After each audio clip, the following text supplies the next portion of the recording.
Hey guys, let me see if this thing is working. Hold on. Ah, yeah, we're recording. Anyway, working on a 1950 Chevy 3100 that I swore I would never do for anybody else, but this guy's pretty cool, so I agreed to help him do his truck. So we're doing a basic paint job on it, but there is a lot of cab rust repair, and there's a lot of actually metal fatigue work to do on the metal parts. So just a video saying that I'm working on this truck, and a couple of things that I figured might be notable to look out for when you're buying aftermarket parts.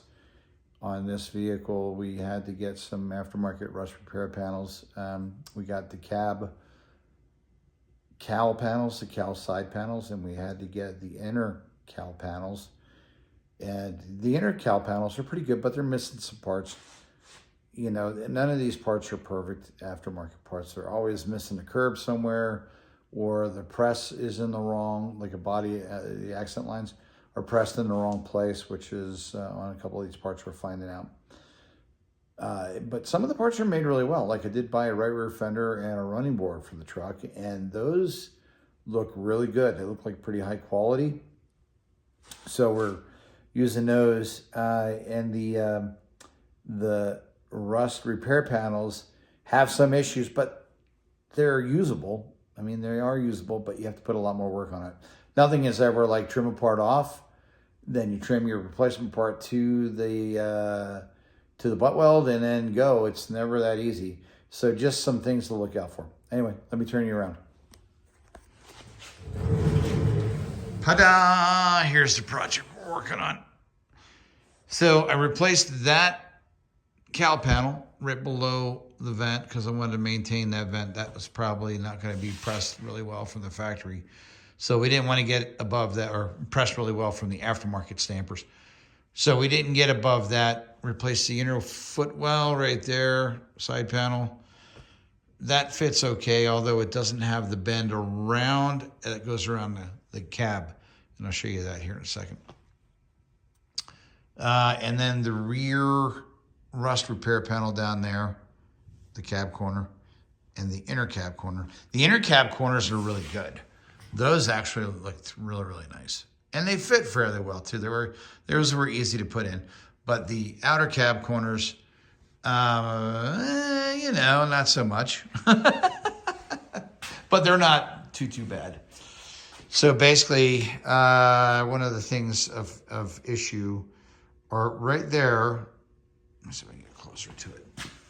Right there, there's press waves right there. This one was pressed way out here, like about an inch away from where the line's supposed to be. So the best thing to do is to actually take the rust repair panel on the inner piece that's pressed for that accent line that goes around the cab and just flat dowel it, because you're going to need the length, because these dang things were too short. Like I said, the line was this way.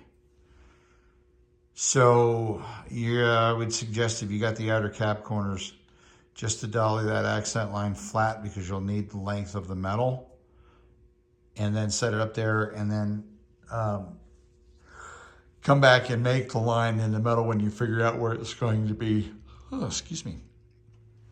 And then the other thing is, I'll come and show you that. The other thing is on this side, there was no lines that were decent. None of them. The back side wasn't good. It was too short on that back side. The accent line wasn't in the right place. And this side right here, I'm gonna keep this short and sweet. So this side right here, here's the curve.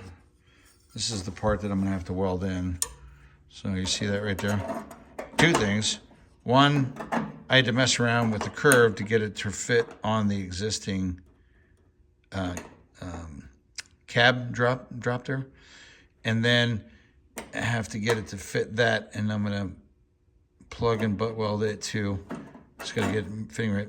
But this piece was actually about out here like that.